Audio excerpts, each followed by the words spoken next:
Olá, vamos agora examinar o papel do Ministério Público na ação popular. O Ministério Público é um interveniente obrigatório que não pode propor a ação na medida em que não goza da condição de legitimado ativo. O Ministério Público, em verdade, ele vai emitir um parecer atuando como fiscal da ordem jurídica ou custos iuris. Esse é o papel que lhe compete nessa ação de natureza coletiva. Ainda que na outra ação coletiva, no caso a ação civil pública, ele possa ser o autor, aqui ele não pode, aqui ele será realmente o fiscal. Quanto à natureza jurídica da decisão em sede de ação popular, o STJ, o Superior Tribunal de Justiça, entende que o pedido formulado na ação popular será de natureza desconstitutiva negativa e, portanto, se busca desfazer ou desconstituir o ato ou contrato administrativo formulado pela administração. Mas é preciso observar que, em certas vezes, não se estará diante de um ato anulável, que vai ser objeto de desconstituição, mas de um ato propriamente nulo, e que aí a sentença seria de natureza declaratória. E, portanto, é preciso dizer que os atos ou contratos administrativos podem ser nulos ou anuláveis. Quando forem anuláveis, a decisão será desconstitutiva e, portanto, vai buscar desfazer a relação jurídica formulada entre o Estado e o terceiro. Agora, quando se tratar de um ato nulo de pleno direito, a decisão proferida pelo Poder Judiciário será meramente declaratória. No caso, a Lei de Ação Popular considera, a partir do artigo 2º e 4º desta lei, que no caso é a Lei 471765, que as hipóteses lá previstas são hipóteses de nulidade absoluta. Todas as demais hipóteses são hipóteses de anulabilidade. Isso significa dizer que a lei escolheu algumas hipóteses em que, em ocorrendo essas relações lá indicadas, haverá hipótese de nulidade absoluta. Regra geral aqui são nos casos de escolha ou licitação pública, de concurso público e, portanto, nas hipóteses lá indicadas de modo taxativo, são hipóteses de nulidade. Qualquer outra relação jurídica não prevista nessas previsões do artigo 2º e 4º da Lei 4717, de 65, os atos serão anuláveis e, portanto, serão objetos de decretação e desconstituição. A competência. A competência será da ação popular do juízo de primeiro grau como regra. E, portanto, ainda que a ação seja proposta em desfavor de uma autoridade de cargo com função mais elevada, como presidente da República, ministro de Estado, governador, não haverá aqui a chamada prerrogativa de foro, de modo a elevar o caso para um tribunal aonde a autoridade tivesse a chamada prerrogativa de foro. Observe-se que aqui não é uma ação de natureza mandamental, mas uma ação de rito comum, de natureza cível, em que não há de se aplicar a chamada prerrogativa de foro. Portanto, a competência, como regra para o processo de julgamento da ação popular, é de um juízo de primeiro grau. Será ele juízo federal, por exemplo, quando tiver interesse da União ou de uma entidade de administração indireta federal. E será da Justiça Estadual quando tiver interesse do Estado ou de municípios. E, portanto, a relação jurídica será no âmbito da Justiça Estadual quando houver interesse de Estado e municípios, e será será de processada no âmbito federal quando houver interesse da administração pública federal. No caso, a ação há de ser proposta junto ao juiz de primeiro grau, como antes dito, e não em sede de tribunal. E esta ação, ela há de ser proposta junto ao juízo do foro do domicílio do autor e, portanto, do proponente do cidadão. Então, ele tem uma faculdade de propor ação aonde ele está domiciliado. Agora, é preciso observar que o Supremo Tribunal Federal ele tem também competência para o processo e julgamento de ações, inclusive de ações populares. Isso se trata, na verdade, de uma exceção à regra, e não porque se trata de uma ação popular, mas porque se trata das hipóteses de competência originária do Supremo Tribunal Federal. A hipótese está aqui prevista no artigo 102, inciso 1, a linha F de faca da Constituição Federal, quando houver aqui um chamado conflito federativo, por exemplo, em que a relação processual tiver no seu polo ativo e ou passivo estados da federação que se contraponham, ou entre a União e estados da federação, o estado da federação. E, portanto, quando estados estiverem a litigar, ou o estado estiver a litigar com a União, a competência é originária do Supremo Tribunal Federal. Nessa hipótese, ainda que se trate de uma ação popular, a ação tramitará no Supremo ante a competência descrita na Constituição Federal. Também isso é a competência do Supremo Tribunal Federal quando mais da metade de um tribunal se declarar impedido ou for suspeito.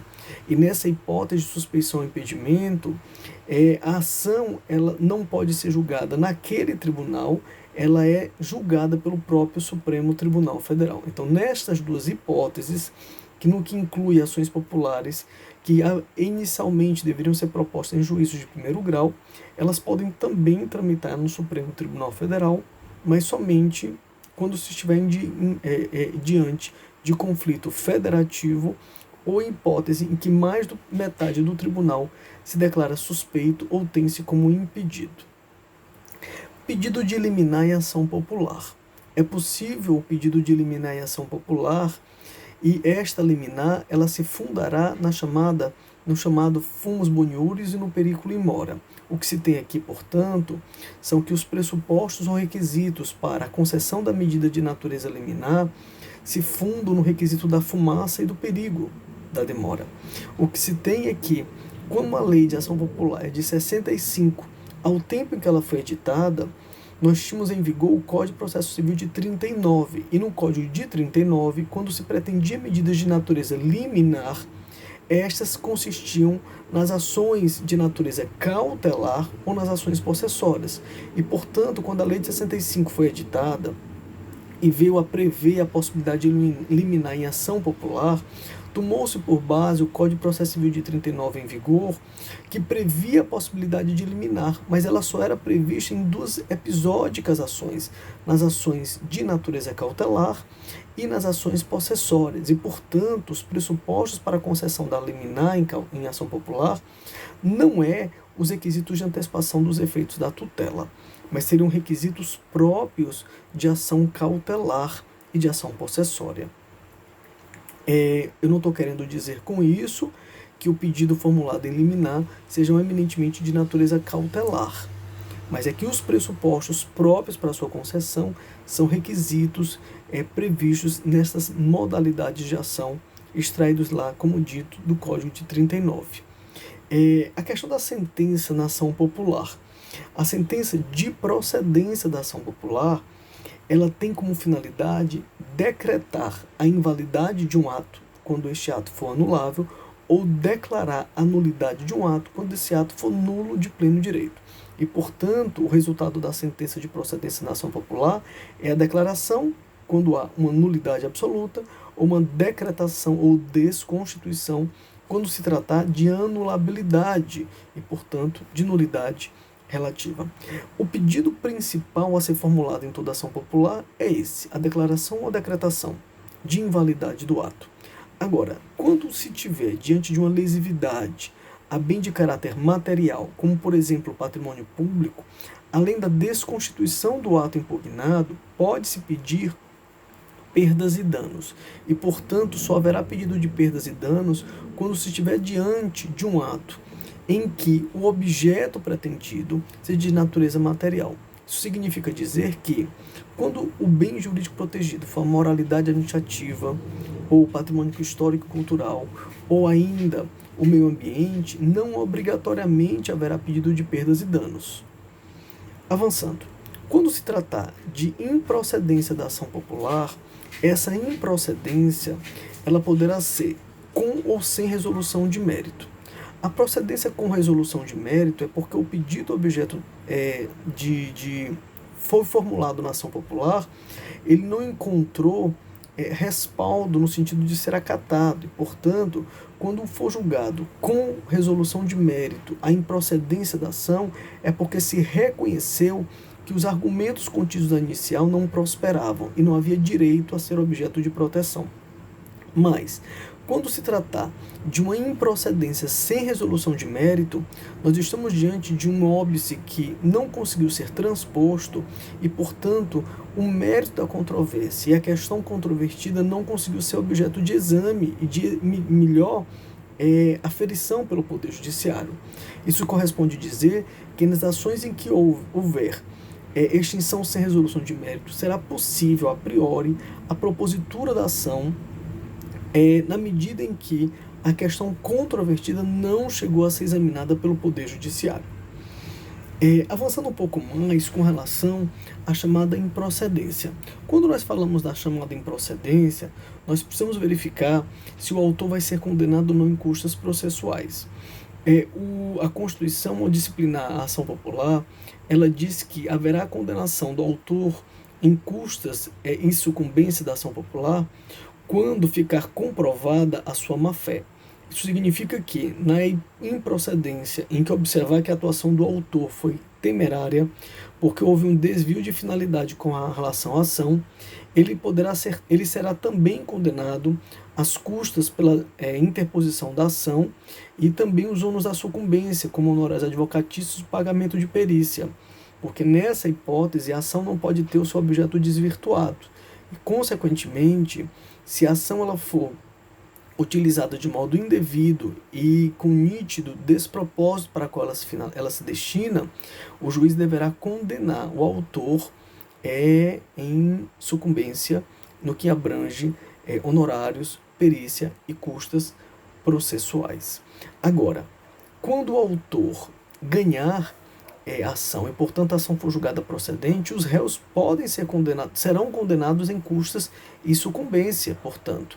Agora, e também quando a ação for julgada improcedente, mas não houver a comprovação da má-fé por parte do autor, não será ele, autor, condenado na sucumbência. Essa condenação de sucumbência para o autor só será na manifesta ou na comprovada má-fé, e também será quando a ação for julgada procedente, porque nessa hipótese se observa que os réus, ao praticarem a conduta, editando um ato ou um contrato administrativo, praticaram uma conduta lesiva ao patrimônio público, ao patrimônio histórico-cultural, à moralidade administrativa ou ao meio ambiente e, portanto, devem arcar com o pagamento dos valores decorrentes da interposição da ação.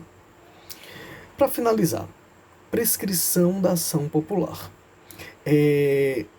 Segundo a letra da Lei 4.7.1765, que é a Lei da Ação Popular, esta ação prescreve no prazo de 5 anos e, portanto, nós estaríamos diante de um prazo de natureza prescricional. Agora, o STJ já considerou que a natureza jurídica do prazo da ação popular é de natureza decadencial e ele começou a conjugar a seguinte ideia. A decadência, ela se funda em sentenças de natureza desconstitutiva ou constitutiva. E, portanto, quando se buscar, por meio de uma ação, a constituição ou a desconstituição de uma relação jurídica, se estará diante de um prazo de natureza decadencial. E as ações serão de natureza prescricionais quando se estará diante de ações com perdas e danos e, portanto, quando ações de natureza condenatória. Como toda ação popular, ela resulta inicialmente no desfazimento da relação jurídica, evidentemente se julgado procedente a ação. Ela desfaz a relação jurídica impugnada. O primeiro passo necessário para todas as ações populares é que se tenha, portanto, uma sentença de natureza desconstitutiva, razão pela qual o STJ entendeu que a natureza jurídica é de natureza decadencial. Por fim, se for decadencial, não há que se falar em interrupção do prazo pela propositura da ação. Então é dizer, se a ação foi proposta e ao final ela veio a ser extinta sem resolução de mérito, por exemplo, por um óbice, por exemplo, pela ilegitimidade ativa, na medida em que o autor ele não gozava de direitos políticos, essa ação ela não poderá ser reproposta caso tenha sido ultrapassado o prazo de 5 anos da prática do ato lesivo. E, portanto, a ocorrência de um ato, de uma decadência, a configuração como decadência, ela não enseja interrupção ou suspensão dos prazos, enquanto a prescrição poderia ensejar. Enfim, isso é o ponto final então de ação popular. Concluímos esse conteúdo e no vídeo subsequente abordaremos então outra matéria. Um abraço.